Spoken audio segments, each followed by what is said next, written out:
السلام عليكم واهلا وسهلا بكم. كنتمنى تكونوا كاملين بخير وعلى خير. مرحبا بكم في فيديو جديد ووصفه جديده. وفي هذا الفيديو هذا ان شاء الله غنشارك معكم مملحات في المتناول، اقتصاديين وبساطين، بواحد الحشوه اللي كتجي لذيذه بزاف فوق القياس وكتعطي كميه كبيره، بواحد الاضافه اللي كتعطيها واحد البنه خطيره. غنشارك معكم ان شاء الله قنينطات اللي غادي ينفعوكم ان شاء الله. ديروهم في المجمد وتحتفظوا بهم هكا خضرين في بواطات، ديروا ما بين كل طبقه وطبقه بلاستيك وتحتفظوا بهم بحال هكذا في المجمد. فما نطولش عليكم الفيديو، نبداو في طريقه التحضير ان شاء الله. غادي ناخذ واحد المقله ودعت فيها واحد الكميه ديال الزيت، كليكم ديروا زيت الزيتون او زيت المائده. غندير شويه ديال البصله، تقريبا 2 حبات ديال البصله صافي، وغادي نخليها بحال هكذا كتشحر مع ديك الزويته البلديه حتى كتولي على هذا الشكل. من بعد كناخذ خيزو اللي قطعته بحال هكا جوليان او هكا محكوك بشكل طولي في الحكاكه الغليظه. صافي كنبقى نحرك فيه حتى كينزل ليا.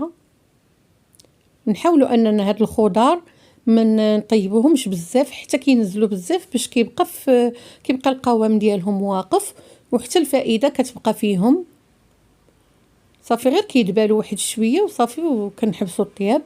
غنضيف القرعه الخضراء حتى هي، درت تقريبا 3 الحبات يكونوا كبارين او 4 متوسطين، حكيتهم حتى هما بنفس الطريقه في الحكاكه الغليظه بشكل طولي. صافي وغادي نحرك هاد الخضيره كامله.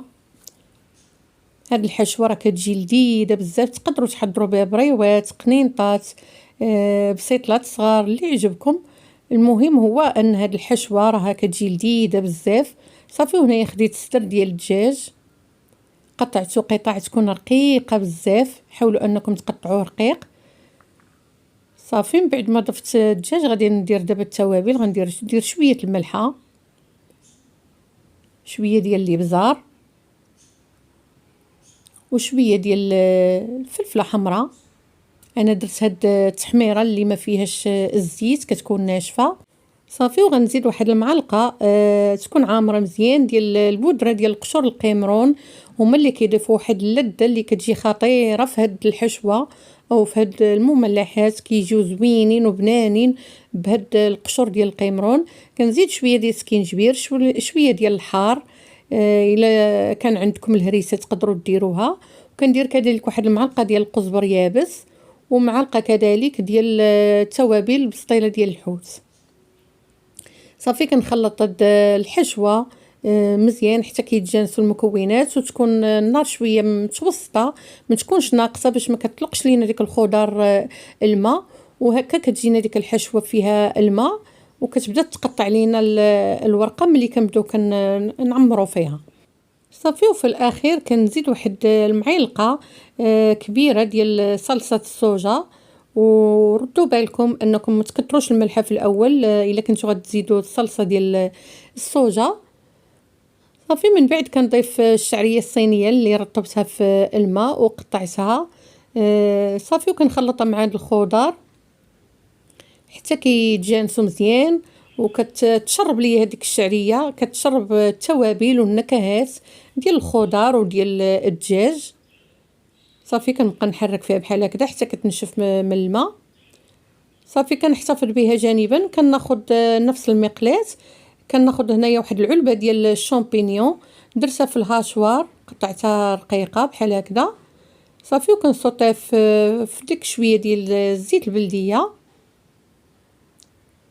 صافي كطيب غير واحد شويه. صافي وكنزيدها على الحشوه وكنخلط جميع المكونات مع بعضياتهم. تقدروا ديروا هاد الشامبينيون ديروه يكون طري من الاحسن الا كان متوفر ليكم.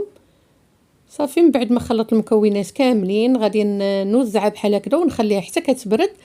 عاد غادي نضيف ليها واحد شويه ديال المعدنوس اللي قطعته رقيق. انا ما ضفتش المعدنوس ملي كانت كطيب او ملي كانت سخونه، باش كيبقى ليا في اللون كيجي المنيضر ديالو زوين في الحشوه. صافي وكنخلطو بحال هكذا. وكتزيدوا حتى واحد المعلقه ديال بودره الثومه او الثومه طريه اللي كان متوفر عندكم. انا ما عرفتش كيفاش حتى ما تصورتش لي في الفيديو ملي كنت كنضيف فيها. صافي وهذه هي الحشوه ديالنا، كتجي زوينه بزاف ولذيذه واقتصاديه وكتعطي واحد الكميه اللي كبيره. دابا غادي ناخذ الورقه. هنايا خديت الورقه كيف ما كتلاحظوا راه خديتها عنده عامره شويه بالزنجلان من الفوق حيدته. صافي كنطوي الورقه بهذا الشكل من النصف وكنقطعها باش كتجيني مقاده من الوسط.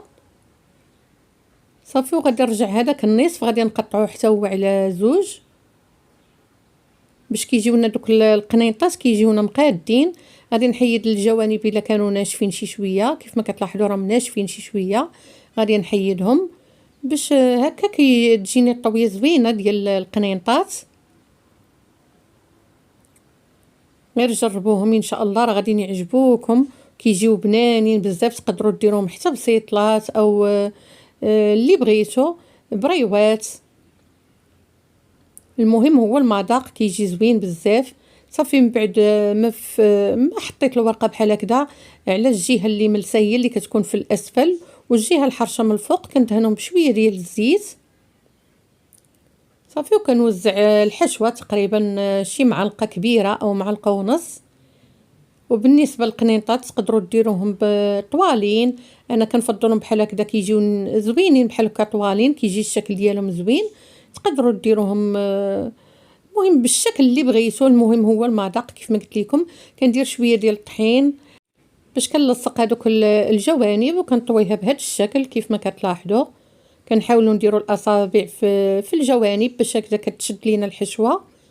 صافي وكنلصقوا بالخليط ديال الطحين والماء، كنحطهم جانبا، يعني ساهلين كيوجدوا بسرعه.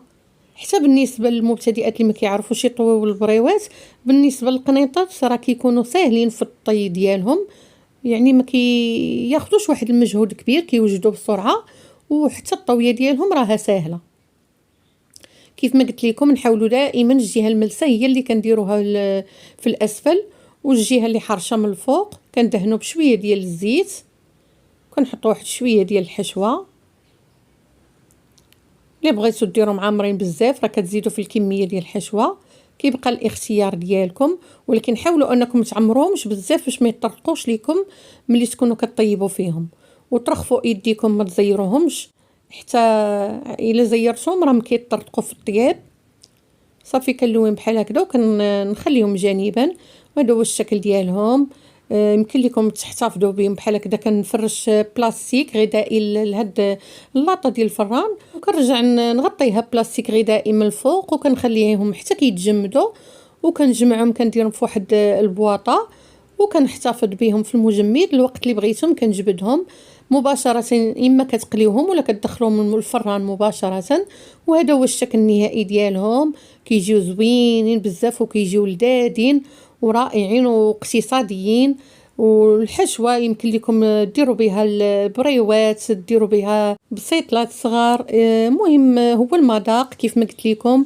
والحشوه راها كتجي زوينه بزاف وكتجي لذيذه واقتصاديه، خصوصا الا ضفتوا لها هذاك المكون، يعني ضفتوا لها قشور القمرون راه كتجي اكثر من رائعه، كتجي واعره بزاف. كنتمنى الفيديو ينال الاعجاب ديالكم وكنشكركم على التتبع ديالكم، والسلام عليكم الى فيديو جديد ووصفه جديده. دمتم في رعايه الله وعواشركم بروك تدخل عليكم بالصحه والسلامه.